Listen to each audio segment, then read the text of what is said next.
Welcome into Rover Sports, and I am pleased today to be joined by John Reed.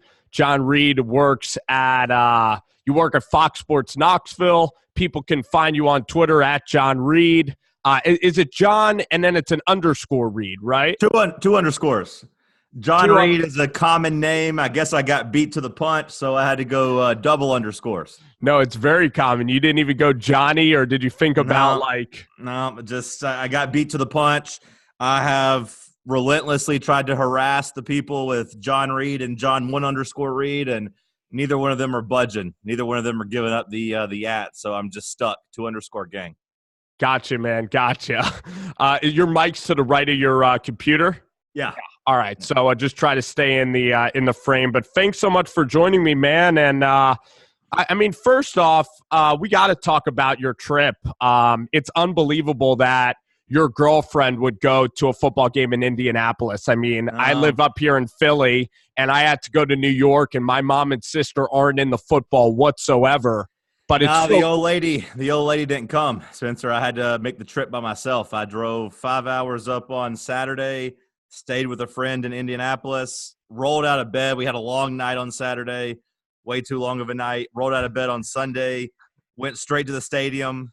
Titans got a win. I got back in my car. I drove back home through the rain. It was a hell of a 48 hours, but it was worth it to see the Titans go up there and take care of business in Indianapolis. It seemed worth it. And in Indy, I mean, were you near like St. Elmo's Steakhouse? I mean, where were you going out? It's the capital of like Hooters. I feel like Hooters is on like every single side street there. I don't even know where we ended up, man. I think Brothers was the place we ended up. Shout out to them. That was a fun place. You were watching the Vols basketball game on your phone, right? Because they played on some mysterious Destin television set, right? 2019, and we had to watch a top 20 matchup. I don't know how you feel about Tennessee's basketball program. I feel like we're one of the 20 best basketball programs over the last decade. Like VCU is, somewhere in that top 25 as well. And those two teams had to play on a YouTube channel with like 2 camera angles and no announce team. It was pretty crazy in 2019 to have that happen. Oh, even G League. Yeah. You could watch Iraqi basketball, and they'll have announcers. In fact, you probably saw the Egg Bowl video of the Russians. Yeah, they had announcers, but like I said, a top 20 matchup did not have one. So that was a different experience. The only play-by-play you got was after someone scored, the announcer in the arena would just say the player's name. So that was pretty cool. And Tennessee was able to get a basketball win there, and the football team was able to beat Vanderbilt and get to 7-5, and then my Titans won on Sunday. So pretty good weekend for me, all things considered. It was a hell of a weekend. And how are the Colts fans? Do they treat you well when you go to Indianapolis? Yeah, it was weird because for the most part everyone was really nice, but it was almost like a pity thing. It was an arrogance of sorts, like, hey, we own the Titans was, kind of the vibe we got all weekend. And it wasn't until the blocked field goal that we had one guy, get hostile towards us just because we were cheering. And he was really upset about that. But everyone else was really nice, so I had no complaints. But like I said, it was a little weird. And as a Titans fan, this kind of happens a lot whenever I go on road trips. This is my third road trip. We get met with the same, like, oh, cool, the Titans have fans. That's cool. A cute little franchise you got there. And then I've been fortunate enough to be 3-0, or I guess no, 2-1. 2-1. We lost to the Patriots in the playoffs. But for the most part, everyone's nice because they don't dislike you because they're just surprised the Titans have fans, I guess. I think I remember you said you went to Kansas City. Yeah. So you won that game, and Kansas City is a great atmosphere. And then you probably flew up to New England, and that's the classic, like, we're the Patriots sort of deal. And and the Titans got up 7-0, and I'm like, oh wow, yeah, here we go. And then it was a beatdown after that. So it was 17-7 yesterday, and I mean, like it's tough to like follow every single NFL game. I mean, we had the Eagles-Giants game going on. I know Tannehill hit Humphreys. I guess that was maybe in the first half. So it was 17-7. Did you think, like, oh shit, here we go again with this damn Colts team? It was funny because it was, like I said, the Colts fans all kind of laugh about, hey, we just find ways to beat you. Of course, my Titans friend I'm with is like, we find ways to lose against the Colts. I don't know what it is about me, but I'm eternally optimistic about the Titans. I always think, this is going to be okay. I don't know why. Maybe it's because, when I'm like 10, we go to the Super Bowl. So I'm just like, hey, we'll figure this out. So at 17-7, obviously you're like, hey, you really need a drive here. But then the Titans responded, scored a touchdown, got a turnover on the next play. It's 17-17. And the Colts were banged up. I'm not going to pretend like they weren't. They're pretty injured. They're decimated by injuries. So I felt like we were the better team. I felt like we were in control. But even then, when they're lining up to kick a field goal, 17-17 with 6.5 minutes left, you're like, here we go. They're going to hit this field goal, and then we're going to find a way to get stopped and lose the game. But instead, the Titans blocked their third field goal in the last 3 games. They had one to beat Kansas City, one in the first half against the Colts, and then that one that, turned it from a 17-17 tie to 24-17. And at that point, I was surprised. A lot of people left the stadium in Indianapolis. And then even more came on the next drive when Brissett overthrew his receiver, and it was intercepted by Logan Ryan. Then a lot of people just exited in droves. Yeah. When I look at the Colts team, I mean, there was so much arrogance. When the Colts beat the Chiefs, there are Colts fans out there that really said that the Brissett thing wouldn't be that big of a deal. Like that they would go on and still win the division. Like we're so good everywhere else. We got Quentin Nelson. We got this running game. It seems like it is ending up being a big deal that like Andrew Luck is not there. And now you're 3-1 versus Jacoby Brissett and this Colts team. Yeah, I mean, to be fair to them, Marlon Mack was running pretty well when he got hurt too. And, him being out and T.Y. Hilton being out kind of helped derail this Colts team. But you see Brissett, you see the difference in quarterbacks. Obviously, Andrew Luck was great. Everyone knows that. And his biggest attribute and ultimately what got him out of the league was that he elevated all of his teammates so much. Like he had a terrible offensive line for so long. He had bad skill players. He had a bad defense, and he would always elevate them. Now, ultimately, that led to him being broken down and, kind of losing the love for football and, made him quit. But you see Brissett, like, can he be a game manager when they have a stacked roster? Sure. Can he elevate guys whenever, there's some no-name wide receivers? No, he can't. And thank goodness the Titans realized, hey, maybe Jacoby Brissett's not even 100% because keep in mind, Spencer, he was hurt a couple weeks ago. So, the Titans started putting pressure on him and sending pressure, and Brissett couldn't move around in the pocket. And, it spelled a disaster whenever he started getting pressure. And, the Colts roster is going to be fine, I think. Like, I will be interested to see what they do at the quarterback position moving forward, next offseason. Talking to some Colts fans there, they're a little optimistic that they could talk Andrew Luck out of retirement. They still paid him for this year, kind of in a good faith thing. Yeah. Hoping that, like, hey, a year removed, you get to see your kid be born, you get to hang out with your wife, like then you'll be like, okay, I'm ready to go play football again. But if he doesn't, I don't know how they would roll with, Jacoby Brissett next year. Feels like they would be in the market for one of these veteran quarterbacks, like maybe they are in the market for Phil Rivers or Andy Dalton or Cam Newton or someone like that. Yeah. Yeah, at least to beef up the room. What's really interesting about the Tennessee Titans and, just speaking to you and following Reed's Ranch, the show, is that I think you were very lukewarm on Mike Vrabel. And this was a time like back when the Bills game happened, he kept trying field goals. He's had a lot of questionable decisions. So the Broncos game happened. You put in Ryan Tannehill, and Ryan Tannehill in Miami is just a typical journeyman. He's like an Andy Dalton that he wouldn't scare anybody. People thought he was there too long. This change of scenery, I think his first game was the Chargers. He makes tight window throws to A.J. Brown.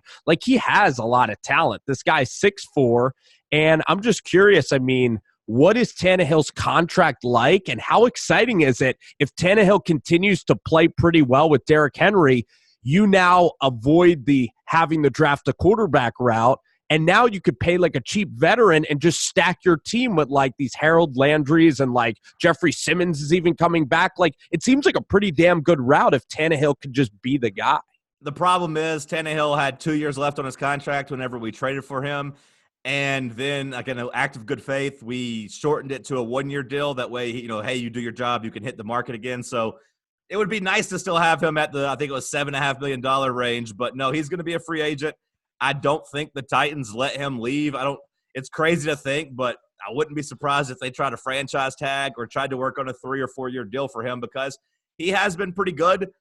I don't think he'll get big money, but, he's played himself into to deserve, $15 to $20 million a year. And, compared to what the Titans fans were bracing that they were probably going to end up having to pay Marcus Mariota, if Marcus Mariota ended up being good, I think all fans will live with $15 to $20 million.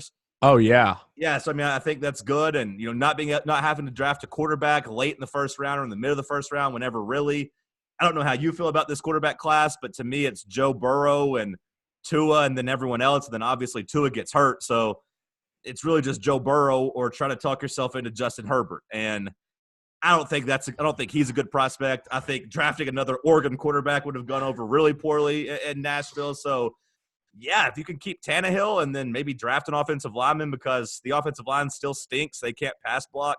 They've given up the most sacks in the NFL this season. So I don't know why. Is Conklin just not good anymore? Yeah, once Conklin tore his ACL, he was never able to come back to, even much less his all-pro level. He hasn't been able to be, above replacement level starter. So Titans might, go out and try to get a right tackle, fix that offensive line. I'll tell you, Ben Jones is playing better, though, right? Yep, Ben Jones. And I love the Saffold signing. I mean, Saffold was frustrating earlier this year because, the first 4 games you didn't have Taylor Lewan, right? Like you had Dennis Kelly having to play left tackle. Yeah. Saffold and him, Saffold then has to get thrown in with Taylor Lewan, and they're trying to figure each other out. And his pass protection was abysmal. And, that was a big part of why the offense struggled. That's a big part of why Marcus Mariota struggled.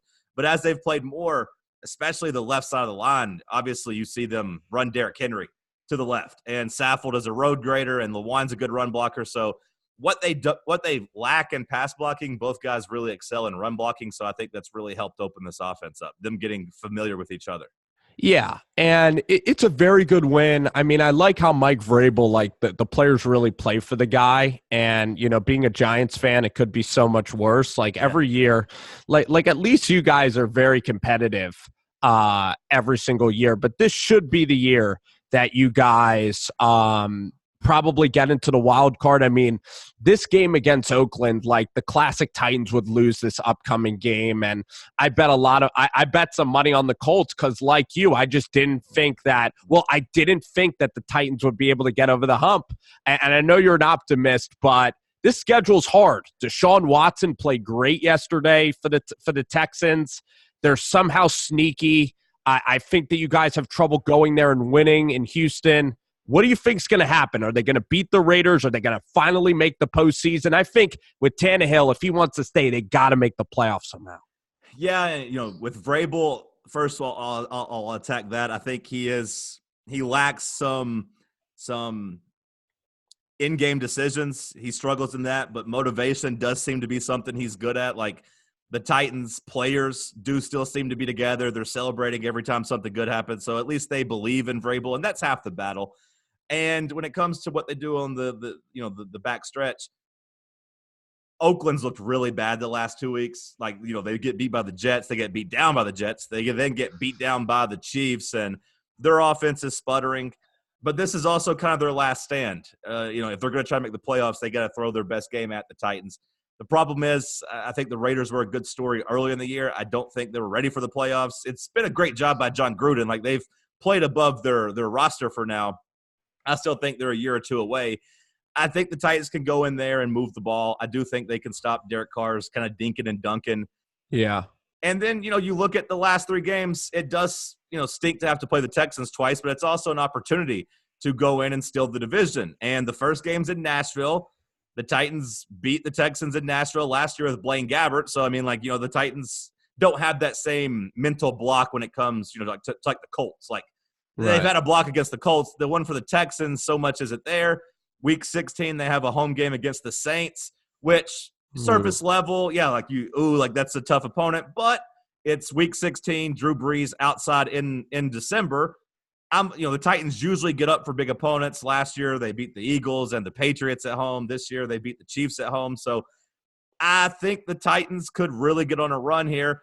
But if it comes down for the division, week 17 in Houston, that would be a game that would be pretty terrifying because, that was the same situation we were in last year. it got flexed to Sunday night. We have to go out there with Blaine Gabbert, and then we lose to the Colts at home. So, it's still an open wound for a lot of Titans fans. And that might have smelled the end of Mariota's reign. I mean, that was a very tough situation last year. But here's the thing: like you got the Bills. They're probably going to be the 5 seed. Mm-hmm. You still have the Steelers at 10-6. Do you know the tiebreakers? You probably have studied the tiebreakers. I haven't gotten to the tiebreakers yet with the Steelers because I keep waiting for this to catch up with them. Like, no disrespect to the Steelers, like what Mike Tomlin's done this season with, losing all of his skill players basically and being down to a third-string quarterback is pretty remarkable. But I just keep thinking, like, Ducky Hodges. Yeah, I keep thinking eventually, like, this is going to even out, right? Because I know they still have to go to Baltimore, and I think they have the Cardinals left. Or they go to Arizona this weekend, and Baltimore, and then I think there's one more. Is it the Bills? Maybe they play the Bills. Yes, they do. Buffalo, Cincinnati, and New York. So I keep thinking with Pittsburgh, it's going to be hard for them to go 3-1 with Hodges going on the road 3 times and Buffalo being coming to Pittsburgh. So I haven't started working on the Pittsburgh tiebreakers because I think the Titans have to get to 10 wins to even have a chance. So I'm more focused on you're more focused on like winning the division anyway. Right. Yeah, just win as many games and then we'll figure it out when we get there. Oh, but what a trip. And this Titans defense, when you get them at home, magical things can happen. And Vrabel has proven to be decent. And it just is an incredible win. I'm a little nervous about Carr next week. I'm not buying in just yet. It's totally wait and see with me with this Titans team. Very likable team, but it's going to be a heck of a ride. We are here. When I say that the Titans have a top 4 AFC quarterback and the best running back in the AFC, how do you respond? Am I being too much of a homer by saying that? A top 4 AFC quarterback. Yeah, Ryan Tannehill right now. When I'm throw out the last decade. I'm talking about right now, 2019. The only quarterbacks I'm taking ahead of Tannehill right now is Lamar Jackson. Yep. Patrick Mahomes. And I'll throw Deshaun Watson in there. That's it. That's the only quarterbacks I'm taking ahead of Ryan Tannehill in 2019. You say what to that? In the AFC. So in the AFC, I'm looking at – I would still take Josh Allen over Ryan Tannehill. Is this for like a playoff run? I'm just talking about right now, the way they're playing in December, the way they're playing, as we head into December, you can make the argument for Brady in the playoffs or whatever, but like no one's saying Brady's playing at a high level right now. So I mean, right. Phillip Rivers is not like the same guy, right? And the Chargers are kind of out of it. You have Ben that's out of it. I'm not going to take Duck or you would take Baker Mayfield if it was last year. Yeah. See, I mean, I think when you actually look at it, the Titans have the 4th best quarterback. And I mean, maybe a top 6 guy out of the 15 AFC teams. I'm just saying, Ryan Tannehill's been playing really well. He's number 1 in yards per attempt. He's moving the ball down the field. Listen, you're in trouble then. You're going to be paying him $25 million. I mean, look at Nick Foles' contract. Cut the check. I'm not worried about it, Spencer. Cut the check. And then King Henry. All hell King Henry. The only running back in the AFC that I would even listen to the argument right now is Nick Chubb. And he might not even be the best running back on his own team. So King Henry, the best running back in the AFC. Wow. Let me think. You have the Patriots backs. The Texans don't run the ball. Let Mark Ingram and Lamar Jackson. But Derrick Henry, he's been very inconsistent. I mean, in last fantasy, 16 games, Spencer, he's had almost 2,000 yards, total yards. What are we talking about? He killed with LaFleur. I was expecting him to pop off last year, but it's unbelievable. Yeah, what he does is great. And those aren't just inflated Jacksonville stats, right? No, yeah. I mean, he ran for 150 against the Colts, and the Colts were on like a 26-game streak of not allowing more than 90 yards or something crazy like that. Like, the Titans run the ball. And King Henry, all hell, King Henry. It's just, I just don't see him enough. I got to start seeing him more. But I like Henry's a talent, yes. It's just funny, like, you're right. Like, David Johnson's not the same guy. Like, Le'Veon Bell. Yeah, Le'Veon Bell's not the guy. Who else was like another highly touted back? Kamara's in the NFC. I mean, I guess if you looked at, No one, like James Conner, I guess, but he's been hurt. So the Ravens, the Chiefs. Yeah, I'm not taking Shady over Henry. There's nobody, Spencer. Nobody. He's number one. Oh, my goodness. You're feeling a little playoff fever. You haven't given me somebody better than King Henry. You haven't done it. I haven't. In the AFC. In the AFC, sure. I mean, yeah, like Christian McCaffrey. I'll take James Conner maybe over Henry. Oh, come on. Come on. James Conner can't stay healthy. Let me read these stats to you. Okay. Over his last 16 games, Spencer, 16 games is a full NFL season, right? So his last full NFL season, 1,725 yards, first in the NFL, 5.41 yards per carry, 18 rushing touchdowns, first in the NFL. Throw in 20 catches, 221 yards, 2 touchdowns. He has 1,946 total yards, second in the NFL. The guy's a stud. Yeah. Oh, hell, no, I love it. I gotta buy in. You're right. You're pushing me in. It's December. These tired bodies. The Tannehill thing, I'll go with Henry. Tannehill, not so fast. Tannehill, I know. Tannehill's going to come back, and you watch, unfortunately, Derek Carr's going to outplay him next week or something. Look, everyone knows Adam Gase sucks. Everyone says Adam Gase sucks. Ask your Jets friends if Adam Gase sucks.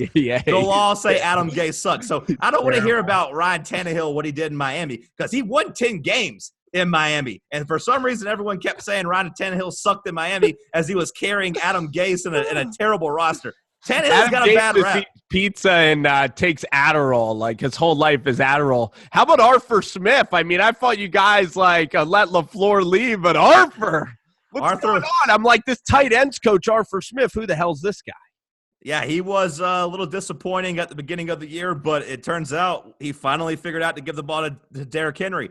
And, I guess not to keep talking about it, but the running game opens up everything. And Marcus Mariota's biggest problem, Spencer, was that he didn't throw the ball to his wide receivers. Corey Davis and A.J. Brown, they might not have the stats, but Corey Davis was a top 5 pick.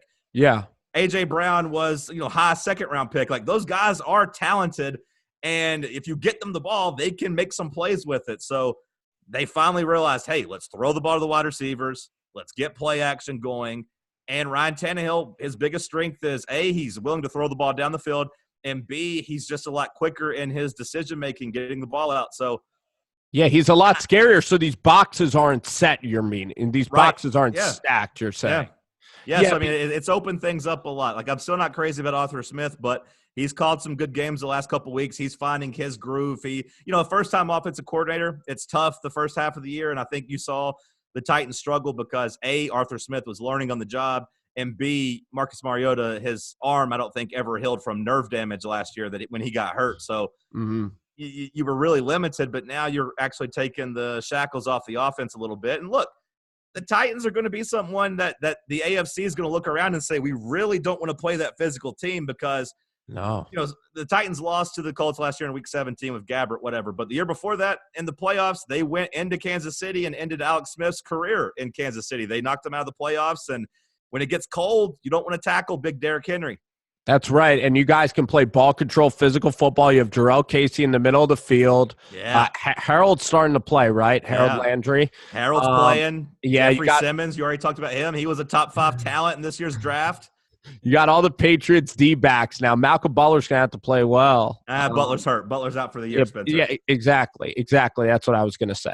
Yeah. I was going to say that. But you have Patrick Mahomes, and you're going to have to stop the – you don't want to get in a shootout, though. That's the one thing I'm going to say with Mahomes. He's the scary. I think Mahomes is the scariest. I actually think the Chiefs yesterday, they look like a team that can actually go to a Super Bowl. They're going to start hitting their stride.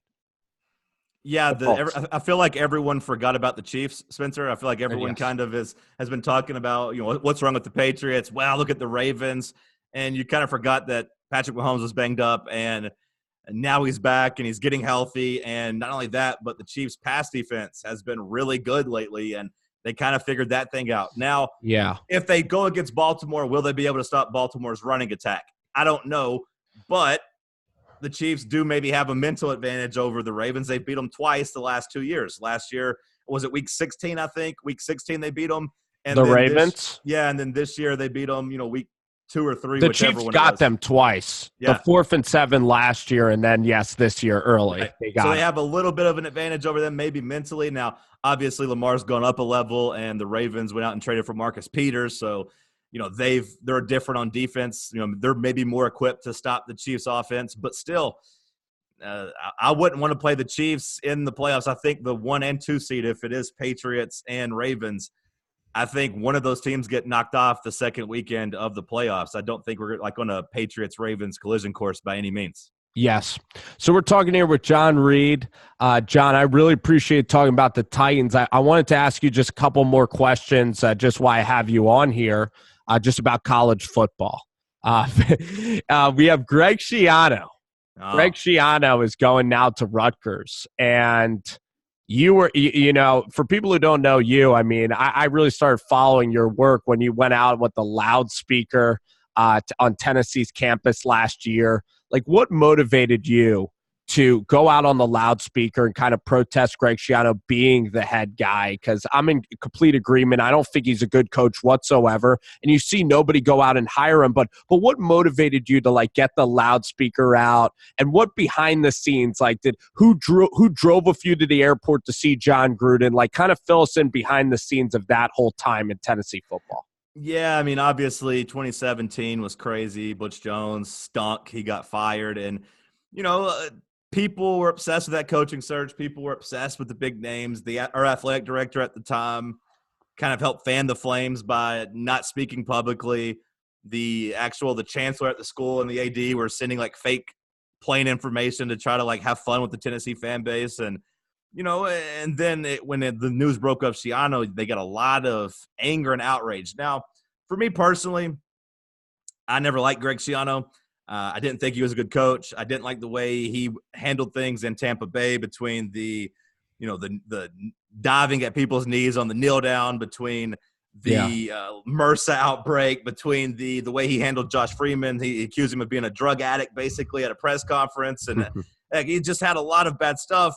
And I also just didn't think he was a very good coach. And, and then it comes down to morality as well. And, people here and, look, I'm not going to act holier than thou, but there were some people that genuinely didn't care about the football stuff, that didn't want to coach, that was linked to anything with Penn State. And, the hearsay, whatever you want to call it, the testimony that Greg Schiano knew about what went on at Penn State. However you feel about it is how you feel about it. I'm not here to change anybody's mind. I will say that I cared a little bit about that, and I cared a little bit about how terrible of a head coach he was. So, yeah, I'll acknowledge that it was both for me. But for some people that were out there at the rally and were out there wanting to get together to stop it, they only cared about the Penn State stuff. And there was anger there, and that led to politicians getting involved. That led to people saying, no, we're not going to allow this guy to be the highest paid state employee in Tennessee. That's not going to happen. So whenever the news broke of Schiano, there was a lot of anger. And, the two people who actually went and put it together, I truly believe them when they say that they were just outraged at the Penn State stuff. So they had texted me. They're like, hey, come up. Let's leave all of our Tennessee stuff on campus. And keep in mind, Spencer, this has been a year in the making, basically, of just frustrations and embarrassment and, a proud fan base and a proud football program being mocked and just, left for dead, basically. So you kind of saw people just kind of snap and say, this isn't going to happen. So I didn't go to campus thinking, let me get this speaker, let me give a speech. It wasn't my speaker, but I'd kind of become, on the radio and podcasting and everything, the voice for the voiceless. That's kind of the vibe. People, look to me to kind of say what the average fan thinks. Am I a radio host? Sure. Am I a media member? Kind of. But ultimately, like, we're Tennessee fans. And for me, having to live in Knoxville, having to have my livelihood depend on Greg Schiano's football program was just something I wasn't interested in. Like, I had a crossroads moment where either you don't go, you don't do anything, you don't try to use your Twitter following, your social media following to help stop this, and you just start looking for other job opportunities and other career paths, or you say, no, we're going to go down swinging. So we went down swinging, and it ended up working out, and the hire fell through, which was amazing. That's funny because Rutgers kind of did the same thing on the opposite end. And, the hire got stopped from Rutgers, and then all their fans were like, no, hell no, we want Schiano. So Well, whatever. they initially have them, and they're so different than Tennessee football. Right. They're so different than Tennessee. They have no expectation And he's had at success, Rutgers. and he's had some success there. So, like, I understand Rutgers wanting to get Greg Schiano back. I understand that, but Tennessee's football program should be bigger than Rutgers, right? Like, they shouldn't be hiring the same coach who his only other job offer comes from Rutgers. And it was in the Big East, and he had Right. Ray Rice, a great back, and he was like his best record was like 8-4, but it was really John Curry. Like, it's unbelievable that they didn't like pull the fans like ever, like say we're interested in Schiano. Yeah. That's what I just didn't understand about the entire search. And that led to a lot of the outrage, too, because like I said, you had this AD who was helping make fake charts or fake flight plans that let the John Gruden stuff go on to make it look like, well, I'm going to go try to hire Dan Mullen, 2 days before he makes his hire. And keep in mind, like, he fired Butch Jones and then, like, for 3 weeks just pretty much was doing nothing. He was nowhere to be found. He was not, searching anybody. There was nobody's name even being floated out. And, like, 2 days before this hire, he's kicked up in the Bahamas as the basketball team is playing in the Bahamas, like in a preseason basketball tournament. He's sitting there smiling like, okay, I got this under control. And then all of a sudden it's like, yeah, we're going to hire Greg Schiano. And everyone's just like, wait, what? Yeah. What makes you think this is going to fly? And Curry must not be from Tennessee, right? Is he not? He's not from Tennessee, but he went to Tennessee for his graduate program and then worked with Tennessee during the Derek Dooley days, I guess. So he just has a disconnect with like expectations or like what the fan base kind of wanted. And still you see guys like Joel Klatt in the national media, and I think he's a good commentator, but people just really still have a disdain for Tennessee. But it must kind of be fun, like having everybody just kind of hate you in the national media, because you don't have to make friends with the national media. No, and I will say so far that, Tennessee fans feel vindicated. And this rivalry with the national media has been going on since before Schiano. Like, I don't know how much you remember about the Cuonzo Martin stuff. Are you familiar with the Cuonzo stuff at all? That was kind of like when I'm not going to say I was younger, but I didn't really follow the SEC basketball that much. Was it 2013 or 14? Yeah, but you had people labeling Tennessee fans as racist for wanting to fire Cuonzo Martin in year 3. And keep in mind, he had 3 NBA players. He had Jarnell Stokes, Jordan McRae, Josh Richardson. All 3 guys have played in the NBA. Josh Richardson obviously starting for your Sixers. Yeah. Jordan McRae is now getting some run with the Wizards. And Jarnell Stokes had a little bit, then got hurt, and he's out of the league. He's a good guard, Richardson. Good shooter. Right. So you had 3 NBA guys, and in the middle of year 3, this team was a bubble team. And, at the same time, Bruce Pearl, who Tennessee fans love, was coming off of his show cause, and people were like, hey, let's rehire Bruce. Bring back Bruce. Started a petition. Fire Cuonzo. Bring back Bruce. So then Cuonzo ultimately leaves. He doesn't feel loved. He wants to go to Cal because he hadn't really recruited at Tennessee. And Jarnell Stokes was leaving, and Jordan McRae was leaving to go pro. And Cuonzo left, and the narrative that came out of there from national media was the racist hillbillies in Tennessee ran off Cuonzo Martin because he's a black man. And everyone's just like, wait, what? No, it's not because he's a black man. It's because he was underachieving in year 3, and we wanted the most successful coach we've ever had back. So, like, the rivalry started there, and it's just been fueled. He's not even at Cal anymore, right? I mean, he's not. He left Cal the same way he left Tennessee. It's a failure. Was he at Missouri? He did all right at Missouri, right? He's still there, and they've made the tournament. I guess they've made the tournament twice, and I think. But before Tennessee, where was he? Small school. Yeah, he was at South Missouri State or whatever. But we gave him a chance. Like we ended up actually, really embracing him because he made a run to the Sweet 16. So they had finally lived up to the expectations that, the fan base had of, you have 3 NBA players, maybe make the tournament, win some games. So that fueled the fire. For a long time, they kept telling us, hey, you're being too mean to Butch Jones. He's a great coach. He's this big coach who's going to win big there. And obviously he didn't. And then they're like, well, now you're celebrating Rick Barnes, who's mediocre, while, Cuonzo's at Cal winning games. And every turn, it looks like Tennessee fans have been right. Like, Butch Jones is a bad coach. Cuonzo Martin did leave another program in shambles. Tennessee hired Rick Barnes and now is a top, ranked basketball team, number 1 in the country last year for a month. Greg Schiano didn't get any other job offers. He just got the Rutgers offer. It wasn't like Florida State even thought about calling him, right? Like Florida State didn't even entertain the idea of hiring Greg Schiano. That would be never awful. came up. Right. I would rather hire almost anybody than Schiano, because I remember the kneel down situation. He even ran somebody over on a bike, I think, and like went to work the next day. You know, Schiano's just nasty, and he's a nasty guy, and he would be awful for recruiting. And for you guys, you needed it after the Dooley days, after Lane and Butch Jones. You needed somebody to stabilize the fan base. The fan bases of Tennessee, it's incredibly it must be really fun doing radio there. They're very reactionary. I would say even with with Garantano, he wasn't playing well, but in hindsight, maybe the fan base should have given him that patience. Like, it's even amazing that, like, even this year that, like, Brian Maurer even started thinking about how well Jarrett G played. You know, it's even amazing he got benched with, like, you know, how things have shaken out with Tennessee football. Yeah, and that's been a great redemption story, obviously. But, I mean, at the same time, Tennessee lost to Georgia State. Then Tennessee scored 13 points against BYU in regulation, or 16 points, I guess, in regulation against BYU. They still looked good. It's just like it's almost like an NFL team. They just weren't ready for physicality week one. I thought the Florida game was actually – the second half was the scariest, I think. That was the scariest moment of the season, I would say. Yeah, so, I mean, he wasn't playing well, and whenever you were 1-3 and staring down, 1-4, actually, 1-3 and staring down like a bad season, fans were like, hey, let's see what the young quarterbacks have. And Maurer started, and he provided a spark for Tennessee. Like, he came in against Georgia and played well for a half, and Tennessee fans started getting excited for the season again, and that was really just the most important thing that could happen, because Spencer, like, here in Knoxville, it was bad after the first couple of weeks. Like, you had people ready to fire Pruitt. You had people thinking we were going to go 2-10.